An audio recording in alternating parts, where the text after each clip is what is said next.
Capítulo 5. Por um punhado de balas. Artyom não precisava de arrumar as suas coisas porque, na realidade, nem as tirara da mochila. Não tivera nenhum motivo para o fazer. A única coisa em que não conseguia decidir-se era sobre o modo de transportar a metralhadora para fora da estação, de maneira a não darem por ela nem a atrair as atenções. Tinham todos recebido as grandes Kalashnikov de calibre 7.62, de uso militar, com coronhas de madeira. Era a arma que em VDNKH se entregava sempre aos elementos das caravanas que enviavam às estações mais próximas. Deixando Ozzy ficar deitado com a cabeça tapada pelo cobertor, Artyom não respondeu às perguntas do intrigado Zenia, por que estava ele a dormir na tenda quando tudo estava a ser tão agradável na festa. Estaria doente? Estava úmido e quente dentro da tenda e, debaixo do cobertor, a situação era pior. Artyom demorou muito a adormecer e, quando finalmente caiu no sono, os sonhos perturbaram-no e não foram muito claros, como se ele estivesse a vê-los através de um vidro fosco. Estava a correr para qualquer lado, a falar com uma pessoa sem rosto e depois estava outra vez a correr. Zenia acordou, sacudindo-o por um ombro e dizendo-lhe, num murmúrio: "Ouve, Artyom, está aqui um tipo à tua procura. Estás metido em algum problema?" Perguntou-lhe, depois, com medo. "E se eu acordasse o pessoal e..." "Não, está tudo bem, ele só quer falar comigo", disse Artyom em voz baixa. "Vai dormir, Zen. Já volto." Calçou as botas e esperou que Zenia adormecesse novamente. Já estava a arrastar a mochila para fora da tenda e a pegar na metralhadora, tentando não fazer barulho, quando Zenia, já acordado pelo ruído metálico da arma, lhe perguntou, novamente: "Que se passa agora? Tens a certeza de que está tudo bem?" Artyom teve de desviar a atenção de Zenia, inventando uma história segundo a qual queria mostrar ao homem uma coisa ou duas por causa de uma discussão que tinham tido e acrescentou que estava tudo bem. "Mentiroso", disse Zenia, mordaz. "Quando é que devemos preocupar-nos, então?" "Dentro de um ano", murmurou Artyom, esperando que o que acabará de dizer não se tivesse ouvido, afastando a aba da tenda e esgueirando-se para a plataforma. "Já nos estás a atrasar, rapaz", disse Bourbon, entre dentes. Vestia a mesma roupa, tendo-lhe acrescentado uma mochila comprida, que transportava as costas. "Estás a lixar-nos. Pensarás em arrastar esse trambolho contigo por todos os cordões que temos de passar?" Perguntou, desagradado, a apontar para a metralhadora. Tanto quanto Artyom podia ver, Bourbon estava desarmado. A luz da estação estava a diminuir. Na plataforma já não se via ninguém e os participantes na festa deviam ter se ido deitar, vencidos pela exaustão. Artyom tentou andar mais depressa, preocupado com a possibilidade de encontrar alguém do seu grupo mas, quando estavam a entrar no túnel, Bourbon pôs-se à sua frente e disse-lhe para abrandar o passo. Os guardas de serviço na passagem virão-nos e perguntarão-lhes onde tensionavam ir à meio da noite, mas Bourbon dirigiu-se a um deles pelo nome e explicou que tinham assuntos para tratar. Ouve com atenção e disse a Artyom, ligando a lanterna: "Vamos encontrar guardas nas linhas dos 100 metros e dos 250. Por isso, acima de tudo, mantém-te calado. Eu decidirei como vamos fazer com eles. É uma pena que tenhas uma Kalash tão velha como a minha avó. Não vais conseguir esconder essa coisa. Onde é que arranjaste essa porcaria?" Aos 100 metros correu tudo bem. Havia uma pequena fogueira, prestes a apagar-se, e encontravam-se sentados junto dela dois homens, envergando camuflados. Um deles dormia e o outro apertou a mão a Bourbon, como se fossem amigos. "Negócios?" "Estou a ver", e disse, com um sorriso malicioso. Bourbon não disse mais nada até aos 250 metros. Limitou-se a manter-se em movimento, taciturno. Parecia aborrecido e mostrou-se desagradável, fazendo Artyom começar a sentir-se arrependido da sua decisão em acompanhá-lo. Distanciou-se de Bourbon e verificou a metralhadora, pondo o dedo no gatilho. No último posto, as coisas atrasarão-se. Ou Bourbon não os conhecia bem ou eles conheciam-o bem demais. O que mandava puxou Artyom para o lado, pousou-lhe a mochila junto à fogueira e fez-lhe uma série de perguntas. Artyom, sentindo-se a fazer figura de parvo, deixou-se ficar perto das chamas e respondeu às perguntas do oficial. Era evidente que os guardas se sentiam obviamente aborrecidos, sem terem mais nada que os ocupasse. Artyom sabia por experiência própria que se o oficial de serviço fosse conversador, tudo estaria a correr bem no posto.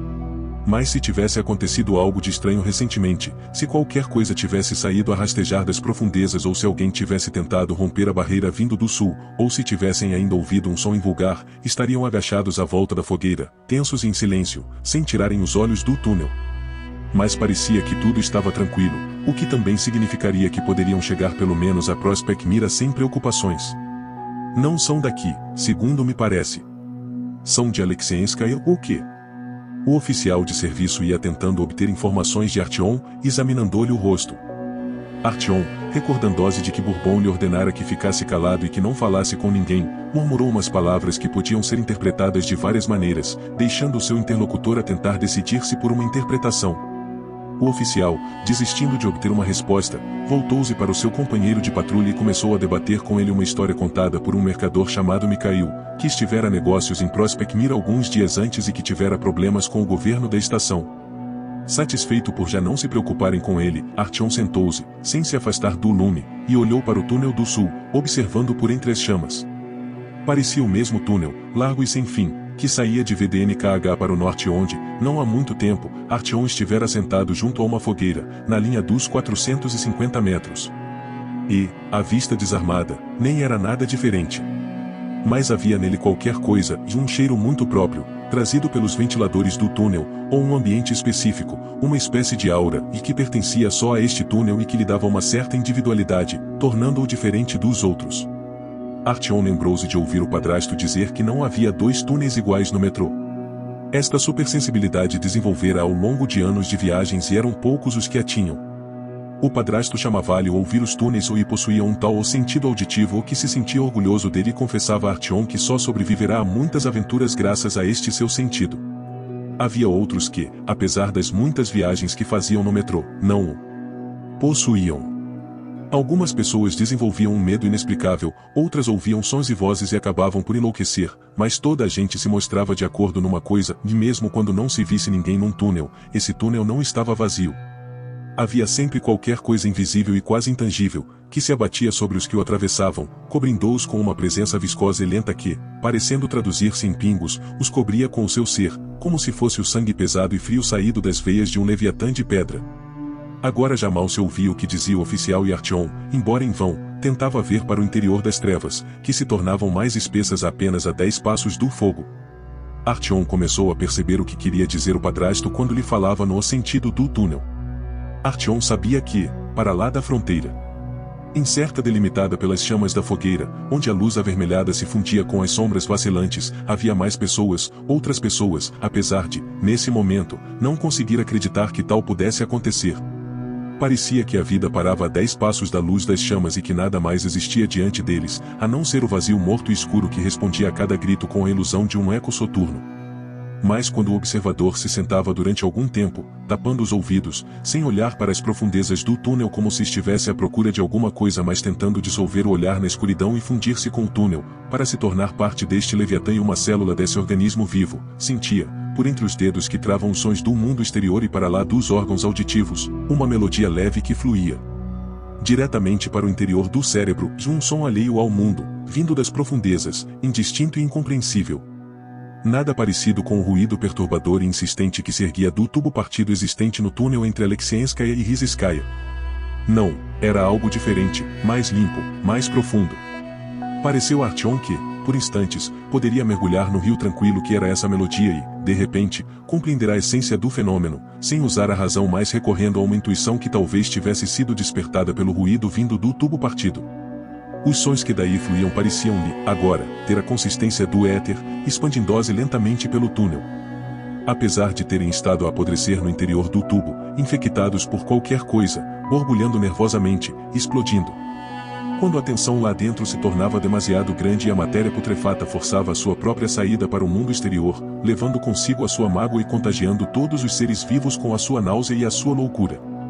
Artyom sentiu, de súbito, que se encontrava prestes a compreender uma coisa que era muito importante, como se durante a hora passada a vaguear pela escuridão absoluta dos túneis, e pelo crepúsculo da sua própria consciência, tivesse conseguido levantar a cortina e expor uma fração desse grande mistério, apartando todos os seres racionais do conhecimento da verdadeira natureza deste mundo novo que andava a roer as entranhas da Terra há várias gerações.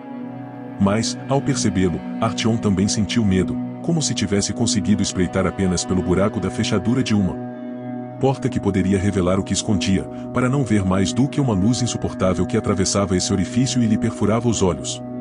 Se abrisse a porta, a luz iria jorrar de uma maneira irreprimível e incinerar imediatamente a pessoa que tivera a audácia de iludir essa proibição. Apesar de a luz ser, afinal, o conhecimento.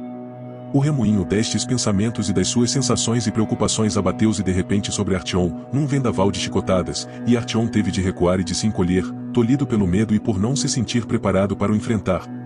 Era, disse a si próprio, uma fantasia. Não tinha ouvido nada nem chegado a uma conclusão. Era só uma brincadeira do seu pensamento. Com sentimentos contraditórios, onde o alívio se misturava com a sensação de ter sido enganado, Artyom achou-se perante uma visão, espantosa e indescritível, que se revelava diante dos seus olhos. Para, instantes depois se tornar tão nebulosa e de contornos tão incertos que a sua mente se afundou, mais uma vez, na sua habitual e lamacenta confusão. Artyom teve medo do que poderia conhecer e recuou, afastando-se do que parecia ser-lhe oferecido, e, com este movimento, o pano voltou a cair, talvez para sempre. O furacão que lhe assolara o pensamento desapareceu com a mesma velocidade com que chegará e Artyom ficou à mercê da sua própria mente, vazia e exausta. Agitado, o jovem deixou-se ficar onde estava, a tentar compreender o que acabará de sentir e no terreno incerto onde terminava a sua fantasia e a realidade começava, perguntando a si próprio se algo do que sentirá podia ser real. Muito vagarosamente, sentiu que o espírito se enchia de amargura por ter estado a um passo do esclarecimento, do mais absoluto esclarecimento, sem, no entanto, ser capaz de tomar a decisão de ousar ceder ao fluxo etéreo do túnel, ficando assim obrigado a vaguear na escuridão durante toda a vida só por ter tido um medo excessivo da luz que o conhecimento absoluto lhe traria. Mas o que é o conhecimento? Interrogou-se várias vezes, tentando dar valor à coisa que acabará de recusar, de uma maneira tão apressada e tão cobarde. Imerso nos seus pensamentos, nem notou que pronunciara estas palavras em voz alta e por várias vezes. O conhecimento, meu amigo, é a luz, e o seu contrário é a escuridão. Apressou-se um dos militares a explicar-lhe. Não é verdade? E piscou os olhos, com uma expressão divertida, aos seus companheiros. Artyom, atônito, ficou a olhar para o homem durante algum tempo, ainda sentado onde se encontrava, até Bourbon regressar e lhe dizer para se pôr em pé, despedindo-se dos guardas e comentando que estava atrasado e já cheio de pressa. Cuidado!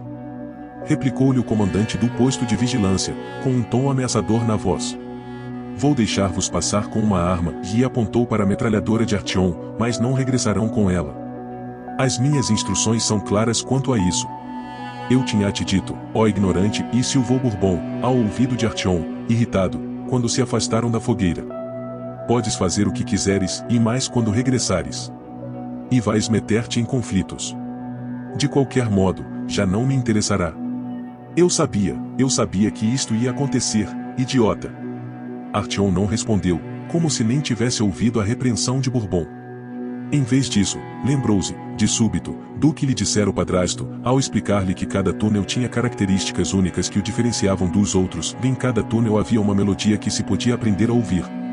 Com isso, Sukhoi talvez quisesse apenas expressar com elegância o seu pensamento, mas, lembrando-se do que momentos antes sentirá junto da fogueira, Artyom pensou que aquilo que acabará de ouvir não fora mais do que uma dessas melodias.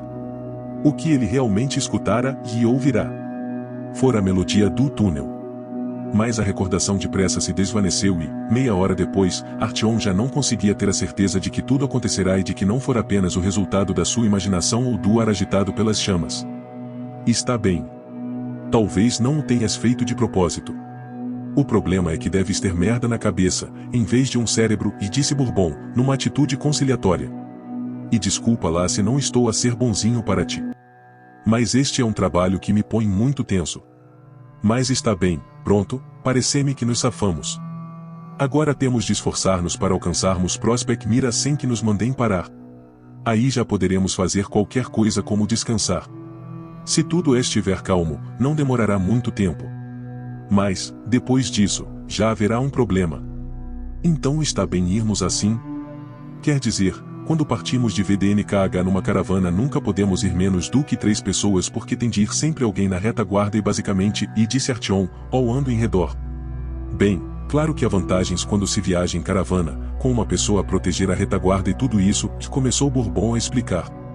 Mas houve, e também há uma pequena desvantagem. Eu costumava ter medo. E nem penses em 3 pessoas. Nós só costumávamos partir num grupo com, pelo menos, 5 pessoas. E achas que isso ajudava? Não ajudava rigorosamente nada. Quando nos punhamos a andar com o nosso carregamento, levávamos proteção em 2 homens à frente, 3 no meio e 1 na retaguarda. Era como devia ser. Estávamos um dia a ir de Tretiakovskaya para a estação que é agora. Bem, chamavam-lhe Marxistskaya. O túnel estava porreiro. Mas havia nele qualquer coisa que me desagradou. Uma certa decadência. E havia nevoeiro. Não se conseguia ver nada, nem as 5 pás SOS. E as lanternas também não serviam para nada. Decidimos, por isso, amarrar uma corda ao cinto do que ia na retaguarda, ligando-o a um dos tipos que ia no meio e depois ao comandante, na cabeça da coluna. Deste modo, ninguém se perderia no nevoeiro. E estávamos nós a andar a bom ritmo, estava tudo normal e sossegado sem que houvesse motivo para nos apressarmos e ainda não tínhamos encontrado ninguém, o que era uma sorte que esperávamos que se mantivesse, faltavam-nos 40 minutos para chegarmos. Mas acabamos por ir mais depressa e as palavras misturaram-se e Bourbon fez uma pausa. E depois prosseguiu. Mais ou menos a meio, um tipo chamado Tolyan perguntou qualquer coisa ao tipo da retaguarda. Mas o outro não lhe respondeu. Tolyan esperou e voltou a perguntar. Nada. Tolyan puxou a corda e apareceu a ponta. Tinha sido mordida. A sério, qualquer coisa mordera, deixando lá uma substância úmida. E o tipo não aparecia. Ninguém ouviu nada. Mesmo nada.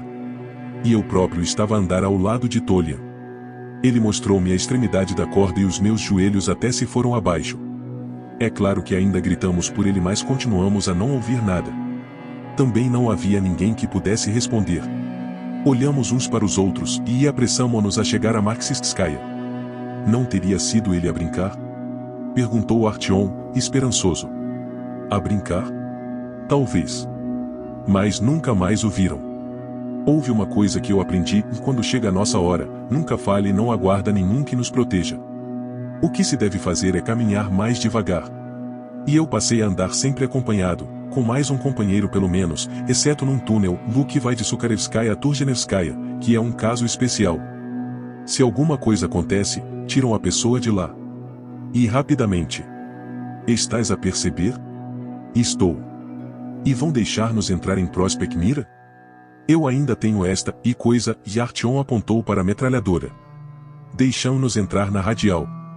Mas no círculo, e aí é que não. De qualquer modo, nunca nos deixariam entrar e, com esse canhão, nem vale a pena ter esperança. Também não precisamos de ir lá, no entanto. Não precisamos de demorar-nos muito tempo aí. Fazemos uma paragem e continuamos. Já estiveste alguma vez em Prospect Mira? Quando era pequeno, confessou Artyom. Mas não voltei lá. E se eu te pusesse a par das coisas, então? Basicamente, não existem lá postos de vigilância porque eles não precisam. Há um mercado e ninguém lá vive e, portanto, está tudo bem. Mas há uma passagem que conduz ao círculo, o que significa Hansa. É uma estação radial, que não pertence a ninguém. Mas são os soldados da Hansa que a patrulham, para manter a ordem. Por isso, terás de portar-te bem, percebes? Se não for o caso, te mandaram para o inferno e não te deixarão entrar nas estações deles. Por isso, quando lá chegarmos, paras na plataforma e ficas sossegado. E quanto a esse samovar, de Bourbon fez sinal com a cabeça para a metralhadora de Artyom, não andes por aí a mostrá-lo. Eu preciso de tratar de uma coisa com uma pessoa e tu vais ter de ficar sentado à espera. Entramos em Prospect Mira e vemos como é que conseguiremos atravessar o raio da passagem para Sukarevskaya. Bourbon voltou a calar-se e Artyom quase se sentiu sozinho. O túnel não parecia em muito mau estado, neste ponto, mas o solo estava um pouco molhado e havia um pequeno curso de água que corria ao longo dos carris, na mesma direção em que se deslocavam. Passado algum tempo, no entanto, começou a ouvir-se um restolhar discreto, acompanhado por guinchos que pareceram a Artyom o som de um prego a deslizar por um vidro e que o fez estremecer de repulsa. Os pequenos animais ainda não se viam, mas a sua presença já se fazia sentir. Ratos! Exclamou Artyom, como se cuspisse a vil palavra, sentindo um arrepio gélido a percorrer-lhe a pele. Os ratos ainda o atacavam nos seus pesadelos, apesar de já estarem quase apagadas da sua memória as recordações do terrível momento em que a mãe e todos os habitantes da estação tombaram sob o dilúvio de ratos no meio da escuridão. E estariam, na realidade, quase apagadas. Não. Tinham penetrado mais fundo, como um espinho que, não sendo arrancado, se enfia pela pele dentro. Era algo que, empurrado por um médico menos experiente, viajava pelo corpo todo. De início, parecia esconder-se mais, depois, uma força invisível punha essa presença em movimento para conduzir por um caminho pernicioso, pelas artérias, pelos gânglios nervosos, rasgando os órgãos vitais e atirando o seu portador para um tormento intolerável. As recordações desse tempo, da fúria cega e da crueldade insaciável dos pequenos monstros e das experiências horríveis deixadas como um espinho no seu subconsciente, ainda assaltavam e perturbavam Artyom durante a noite. E bastava-lhe ver ratos, ou mesmo cheirá-los, para sentir uma espécie de descarga elétrica dentro de si que obrigava o corpo a estremecer por reflexo. Para Artyom e para o seu padrasto, e talvez para os outros 4 que haviam escapado na vagoneta nesse dia, os ratos eram muito mais assustadores e repulsivos do que os outros habitantes do metrô. Em VDNKH quase não existiam ratos. Havia armadilhas e veneno por todo o lado e Artyom habituara-se à situação. Mas os ratos continuavam a invadir os outros domínios do metrô e Artyom esquecerá-se de que isso podia acontecer ou, melhor, evitar a pensar no assunto quando se decidirá a embarcar nesta jornada. Que se passa, rapaz? Tens medo de ratos? Perguntou Bourbon, maliciosamente. Não gostas deles? É muito mimado. Mas habitua-te a eles, que andam por todo o lado. Além disso, até é porreiro e nunca passarás fome. Piscou o olho a Artyom, que já estava a sentir-se agoniado. Mas, a sério, é melhor que tenhas medo quando não vires ratos, que acrescentou, com ar grave. Porque se não houver ratos, isso só pode querer dizer que aconteceu qualquer coisa muito má. E se também não houver pessoas, e tens mesmo de ficar assustado. Com os ratos a correr por aí, e está tudo normal. E vamos ocupar-nos dos nossos negócios. Estás a perceber? As pessoas são diferentes e Artyom não quis dar conta do seu sofrimento ao seu companheiro de viagem. Por isso, limitou-se a acenar com a cabeça e nada mais disse. Os ratos não eram em grande número e fugiam da luz da lanterna, mal se dando por eles depois. Contudo, um deles ainda conseguiu meter-se por entre os pés de Artyom, que pisou o que lhe pareceu ser uma coisa mole e escorregadia, ouvindo de imediato um guincho agudo. E, perdendo o equilíbrio, quase caiu de nariz no chão com todo o equipamento. Não tenhas medo, rapaz, não tenhas medo, e disse Bourbon, tentando animá-lo. Isto só vai ficar pior. Há algumas passagens neste buraco de merda que até fervilham, de cheias que estão de ratos, e vamos ter de andar diretamente nos carris. E a pisá-los, ao mesmo tempo. E resfolegou, bem-humorado, para dar ênfase ao que acabará de dizer. Artyom franziu o sobrolho. Não disse nada, mas fechou os punhos. Teria sido um prazer esmurrar Bourbon em pleno rosto. De repente, ao longe, ouviu-se um barulho indecifrável e Artyom esqueceu-se, de imediato, do insulto e agarrou melhor a metralhadora, olhando para Bourbon numa interrogação muda. Não te preocupes. Está tudo bem. Estamos a chegar a Prospect Mira, já assegurou-lhe Bourbon, dando-lhe uma palmada condescendente no ombro. Apesar de Bourbon já ter avisado Artyom de que não haveria postos de vigilância em Prospect Mira, o que Artyom viu revelou-se invulgar de entrar diretamente noutra estação sem, em primeiro lugar, ver a luz fraca da fogueira que marcava a linha divisória e encontrar, depois, outros obstáculos pelo caminho. Quando chegaram ao fim do túnel, o barulho tornou-se mais intenso e já puderam ver um brilho ao longe. Encontraram, finalmente, umas escadas de ferro forjado, que os fez voltar à direita, e depois uma pequena ponte, que os levou ao nível da plataforma. As botas de Bourbon ressoaram nos degraus de ferro e, depois de mais alguns passos, os dois viajantes voltaram à esquerda e acharam-se na estação. Um raio de luz brilhante iluminou-lhes os rostos. Acionará um homem que não se via do túnel e que estava sentado a uma mesa, juntamente com outro, que envergava um uniforme cinzento já fora de moda, que Artyom não reconheceu, e um boné militar. Sejam bem-vindos, disse-lhes, desviando a luz da lanterna dos olhos dos recém-chegados. Vêm para o mercado ou estão de passagem? Enquanto Bourbon lhe declarava o propósito da visita, Artyom ficou a contemplar a estação de metrô de Prospect Mira, que se abria diante dele. Na plataforma, onde estavam assinalados caminhos, o ambiente era crepuscular mais. Havia arcadas iluminadas do interior por uma luz amarela suave que, inexplicavelmente, angustiaram Artyom. Só queria que terminassem todas as formalidades para poder ver o que se passava na estação, à sua frente, onde estavam as arcadas e de onde provinha a luz, tão familiar e tão reconfortante que quase fazia doer. E embora parecesse a Artyom que nunca tinha visto uma coisa destas, a luz que tudo iluminava transportou a um passado distante e, de repente, viu diante de si algo que era muito diferente, uma pequena casa, iluminada por uma luz amarela e quente, uma mulher semi-reclinada numa grande otomana a ler um livro e sem que o seu rosto, no meio do papel de parede de cor pastel e do retângulo azul escuro que era a janela, fosse visível. A visão iluminou-se diante dos seus olhos para se dissolver depois, num segundo, deixando-o intrigado e excitado. E que vira ele? A luz suave da estação poderia ter projetado uma imagem da sua infância, que poderia estar perdida no seu subconsciente, num ecrã invisível? A jovem mulher, que estava a ler pacificamente um livro na otomana espaçosa de aspecto confortável, poderia ser a sua mãe? Com um gesto de impaciência, Artyom apresentou o passaporte ao funcionário alfandegário depois de ter concordado, apesar das objeções de Bourbon, em guardar a metralhadora no armazém durante o período da visita. A seguir, atraído pela luz que saía das colunas como uma borboleta, apressou-se a ir para o espaço iluminado e barulhento da feira. Prospect Mira era diferente de VDNKH, de Alexienskaya e de Rizhskaya. A prosperidade da Hansa garantia-lhes melhor iluminação do que podiam proporcionar as luzes de emergência que iluminavam as estações que Artyom conhecera durante a sua vida consciente. Não, estas não eram as mesmas luzes que outrora iluminavam o metrô. Eram luzes fracas mais brilhantes que pendiam do teto a intervalos de 6 metros, ligadas por uma rede que abrangia toda a estação.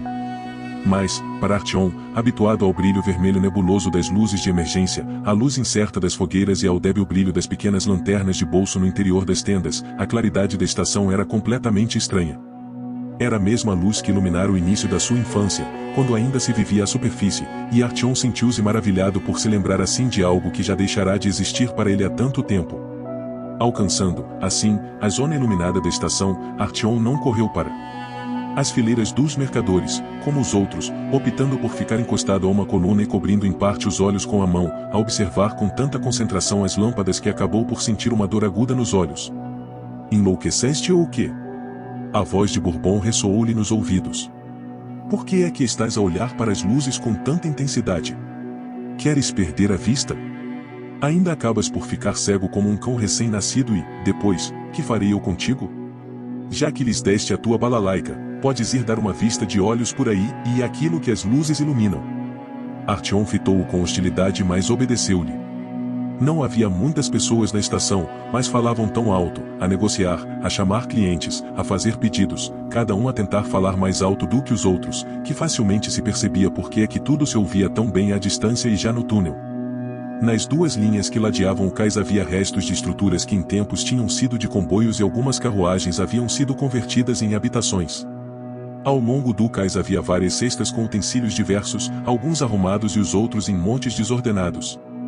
Num dos lados da estação, no local onde houvera uma saída para a superfície, estava uma porta de ferro e, no lado oposto, uma série de sacos cinzentos que demarcavam claramente posições de uma carreira de tiro.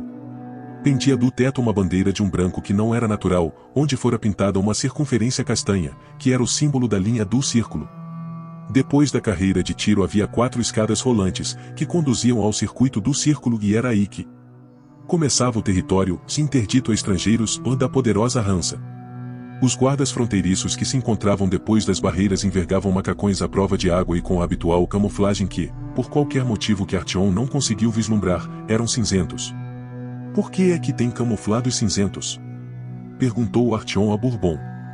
É porque são animais gordos, respondeu, com desprezo, o mercador. Agora. Segue e vai dar uma volta enquanto eu trato aqui de alguns assuntos. Artyom nada viu que tivesse algum interesse especial. Havia chá, paus com salsichas espetadas, acumuladores para candeeiros, blusões e gabardinas de pele de porco, alguns livros de páginas rasgadas, de pornografia na maior parte dos casos, garrafas de uma substância de aspecto suspeito com a designação artesanal escrita em etiquetas tortas. E era verdade que não havia um único mercador a vender dur, que se arranjava com facilidade em todo o lado. E até o homem pálido, de baixa estatura e olhos úmidos que estava a vender o duvidoso líquido artesanal, disse a Artyom que desaparecesse quando este lhe perguntou se não teria um pouco ou da coisa. Outro mercador vendia lenha, troncos cheios de nós e ramos que algum saqueador tinha trazido da superfície. Esta madeira era anunciada como capaz de arder durante muito tempo e de produzir pouco fumo. Aqui, a moeda universal eram as balas, já pouco luzidias, para as Kalashnikov. 100 gramas de chá custavam 5 balas, um pau com salsichas custava 15, uma garrafa artesanal ou 20. Chamavam-lhes, com afeto, balas pequenas ou ouça, meu, olhe para isto, que casaco mais fixe, é barato, só 30 balas pequenas e é seu. Mas por 25 pode levá-lo já. Contemplando as filas bem organizadas de balas pequenas nos balcões, Artyom lembrou-se das palavras do padrasto, e li, uma vez, que Kalashnikov se sentia orgulhoso da sua invenção porque a sua arma automática era a arma mais popular do mundo. Dizem que ele se sentia especialmente feliz por as fronteiras da sua pátria serem mantidas em segurança graças a esse engenho. Eu não sei mais, se tivesse inventado essa coisa, acho que enlouqueceria. Só de pensar nos assassínios cometidos com a ajuda dessa arma. É ainda mais assustador do que ter sido o inventor da guilhotina. Uma bala, uma morte. A vida de alguém que desaparecia. 100 gramas de chá custavam 5 vidas humanas. Várias. Salsichas? Muito barato, só 15 vidas. Um blusão de pele de qualidade, a preço de saldo, só custa 25 balas, e só com isso, já se salvavam 5 vidas. As trocas comerciais neste mercado equivaliam a toda a população do metrô. Então, compraste alguma coisa para ti? Perguntou Bourbon, aproximando-se. Não há aqui nada que me interesse, e respondeu Artyom, iludindo a pergunta. Ah, tens razão, é só lixo. Mas, rapaz, esta pequena estação costumava ser o raio do local onde se encontrava tudo o que era necessário. Entrávamos e começavam todos a atropelar-se, armas, droga, moças, documentos falsos, e Bourbon suspirou, como se sonhasse. Mas aqueles cretinos, e acenou com a cabeça para a bandeira da Hansa, transformaram isto num infantário, e não se pode fazer isto, não se pode fazer aquilo. Muito bem, vai lá buscar o teu arado porque temos de continuar a andar. Depois de recuperarem a metralhadora, sentarão-se por instantes num banco de pedra antes de entrarem no túnel do sul. Era um local escuro, assim escolhido por Bourbon, para habituarem os olhos a um ambiente menos iluminado. Basicamente, é isto, e não posso jurar por mim próprio. Eu nunca fiz isto e, por isso, não sei o que fazer se depararmos com algum problema grave. Batemos na madeira, para termos sorte, claro, mas se esbarrarmos em alguma coisa. Bem, se eu começar a choramingar ou ficar surdo, acho que estará tudo bem. Tanto quanto sei, as pessoas enlouquecem todas à sua maneira. Os nossos rapazes não chegaram a Prospect. Eu penso que eles não se afastaram muito e até podemos vir a encontrá-los hoje. Por isso, vê se estás pronto para essa eventualidade, porque é um pouco mole. E se eu começar a ficar furioso, mandar-te-ei calar. O problema é este, percebes? Não sei o que fazer. Bem, vamos a isto. Bourbon sentiu-se finalmente decidido a avançar, depois de tantas hesitações. Bem, tu é um rapaz certinho, acho eu, que não é capaz de matar um tipo pelas costas. Eu vou dar-te a minha arma, enquanto estivermos nesta passagem. Toma atenção, já avisou, fitando firmemente Artyom nos olhos.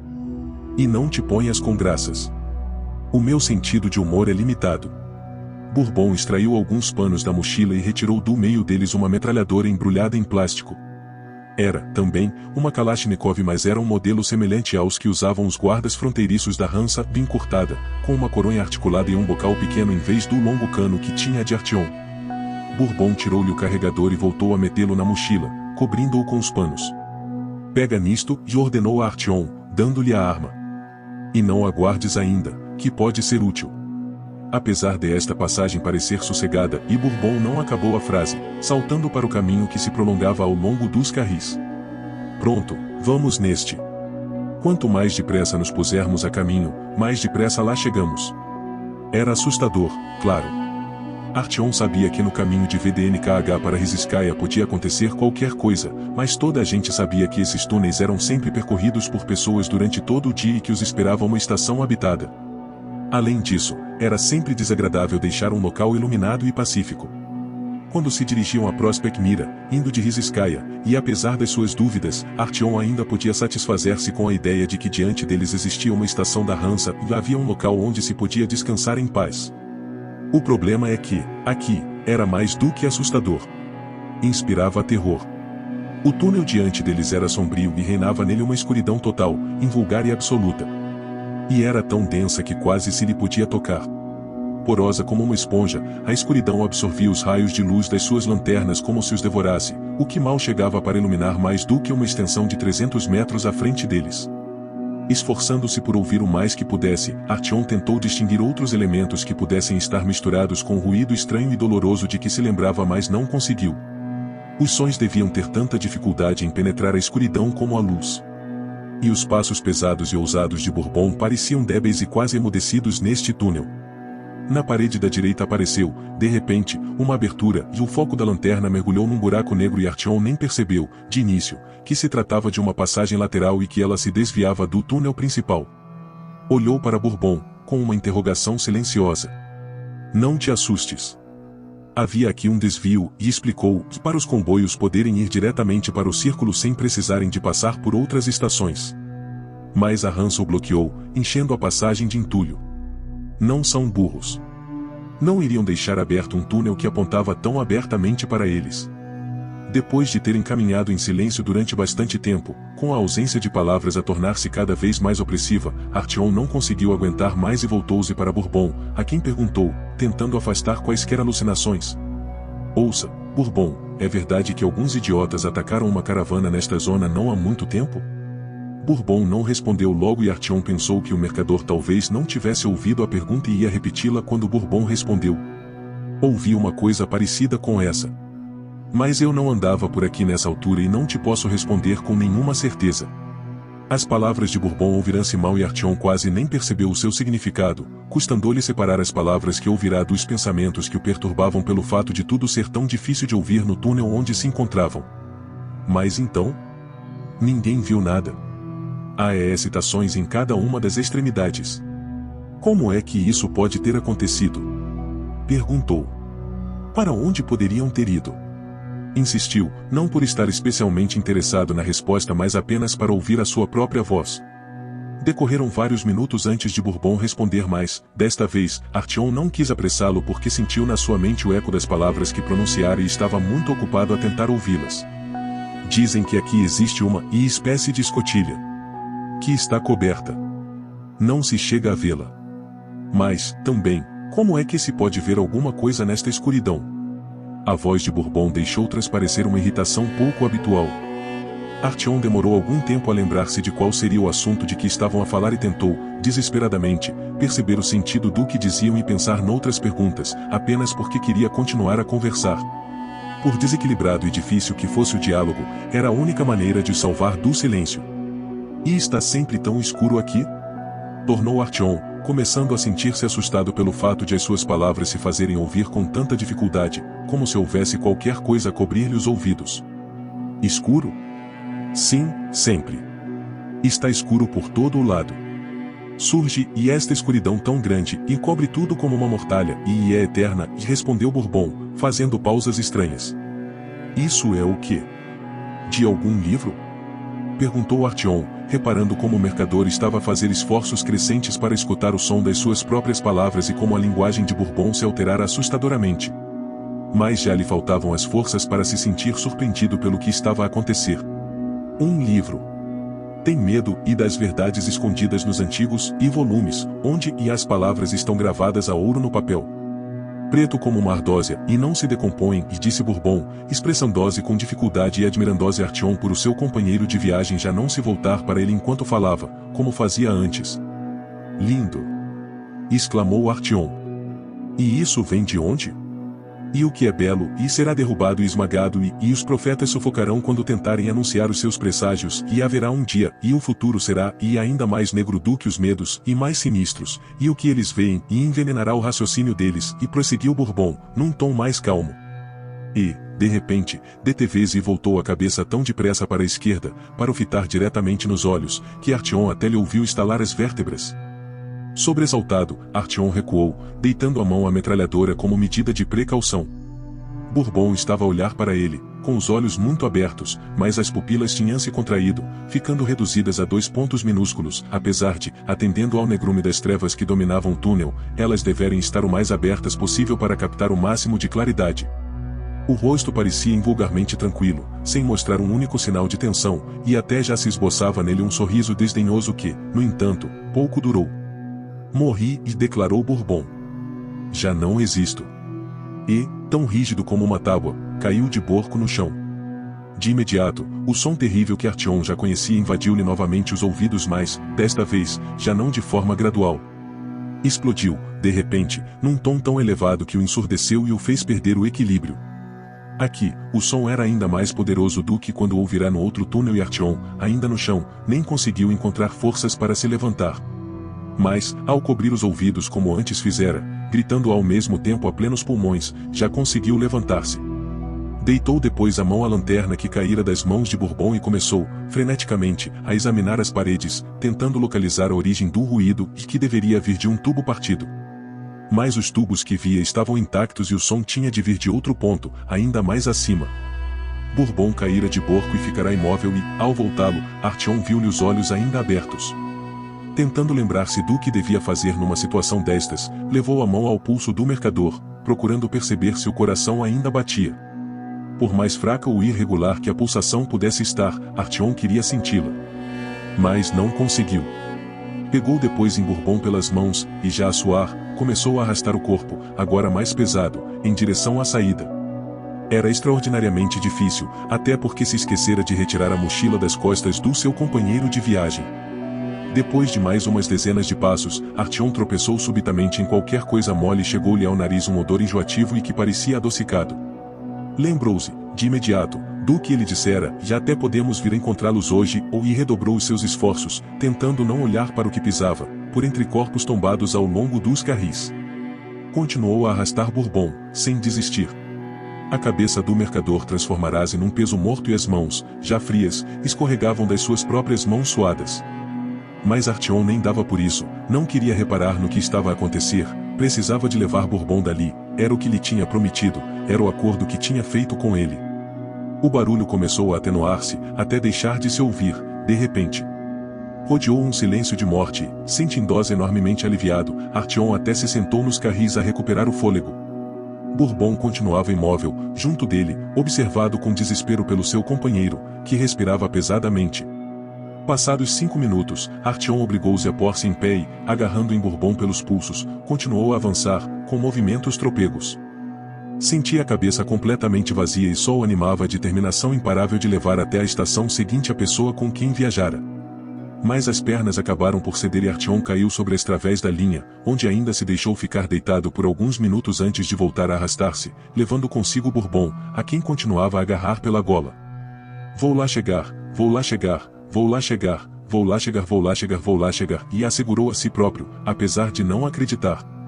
E quando sentiu que todas as suas forças se haviam esvaziadas, tirou a metralhadora do ombro, colocou-a na posição de tiro único e, voltando o cano para sul, disparou um tiro e gritou, pessoal. Mas o último ruído que ouviu não foi uma voz humana, mas o restolhar das patas dos ratos. Artyom não soube quanto tempo esteve deitado no túnel, agarrado com uma mão à gola de Bourbon e com a outra a metralhadora, até conseguir avistar um raio de luz. Um homem idoso, com um rosto que não conhecia, estava curvado sobre ele, tendo numa mão uma lanterna e na outra uma arma de aspecto estranho. Meu jovem amigo, e estava a dizer, numa voz agradável e eloquente, podes esquecer o teu companheiro. Está tão morto. Como Ramsés II. Quererás ficar aqui para te juntares a ele no céu, o mais cedo que for possível, ou ele poderá esperar por ti mais algum tempo? Ajudei-me a levá-lo para a estação, pediu Artyom, numa voz débil, cobrindo os olhos com as mãos por causa da luz. Receio que devamos rejeitar essa ideia, e respondeu o homem, num tom amargo. Oponho-me em absoluto à ideia de transformar a estação de metrô de Sukharevskaya num túmulo, até porque ela já é suficientemente desconfortável nesta altura. Além disso, se levarmos para lá este corpo sem vida, é pouco provável que alguém, na estação, se dê ao trabalho de o encaminhar para sua última viagem de uma maneira respeitável. Que importância tem que o corpo se decomponha aqui ou na estação se a sua alma imortal já regressou para junto do Criador? Ou se vai reencarnar, dependendo da tua perspectiva religiosa. Embora todas as religiões cometam um erro ao diferenciar estes níveis. Eu prometi-lhe, e Artyom suspirou. Tínhamos um acordo. Meu amigo! Exclamou o desconhecido, franzindo o sobrolho. Estou a começar a perder a paciência. As minhas regras não me mandam ajudar os mortos quando já há tantos vivos a precisarem de ajuda. Vou regressar a Sukharevskaya. Já estou a ficar com reumatismo por causa do tempo que estou a passar neste túnel. Se quiseres encontrar o teu companheiro o mais cedo que for possível, aconselho-te a ficares aqui.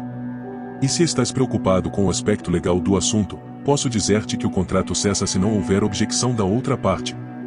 Mas eu não posso deixá-lo assim aqui, disse Artyom, tentando argumentar com o seu salvador e convencê-lo do seu ponto de vista. Ele era um ser vivo. E agora, deixá-lo à mercê dos ratos? De fato, pela aparência, era um ser vivo.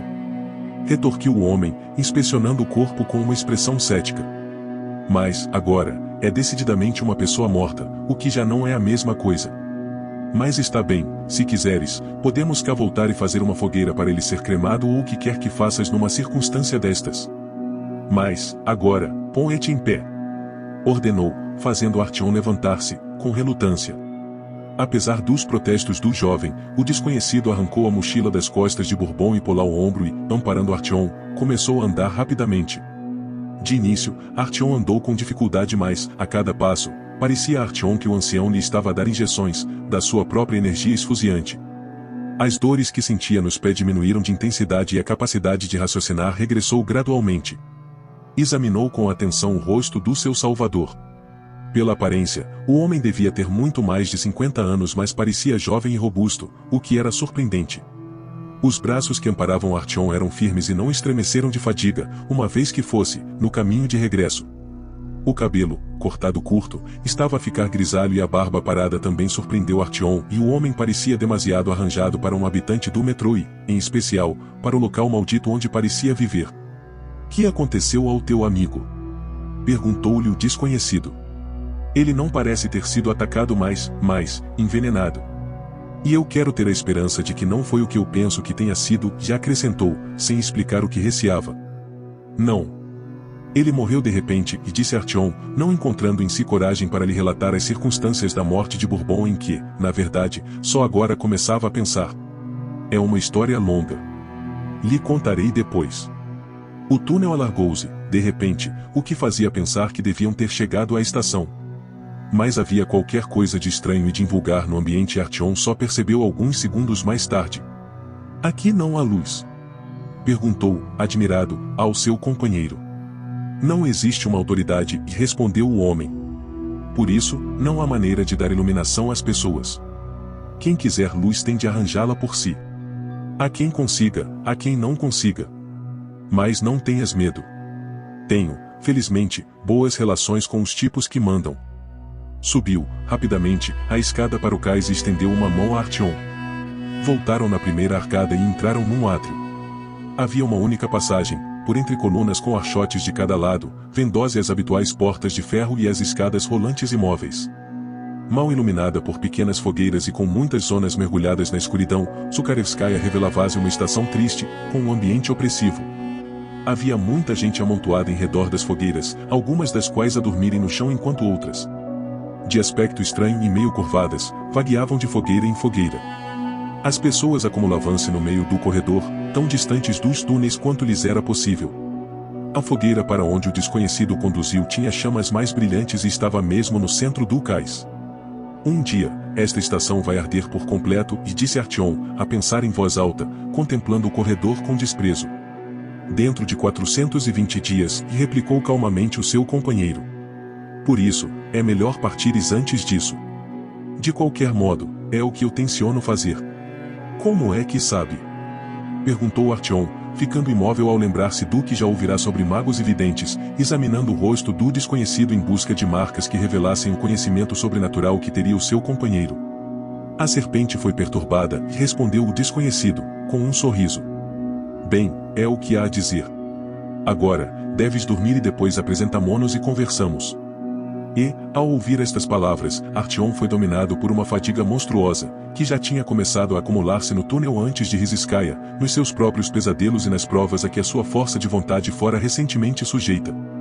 Não encontrou em si mais forças com que pudesse resistir e deitou-se num oleado estendido junto à fogueira, pondo a mochila debaixo da cabeça e mergulhando num sono prolongado, profundo e sem sonhos.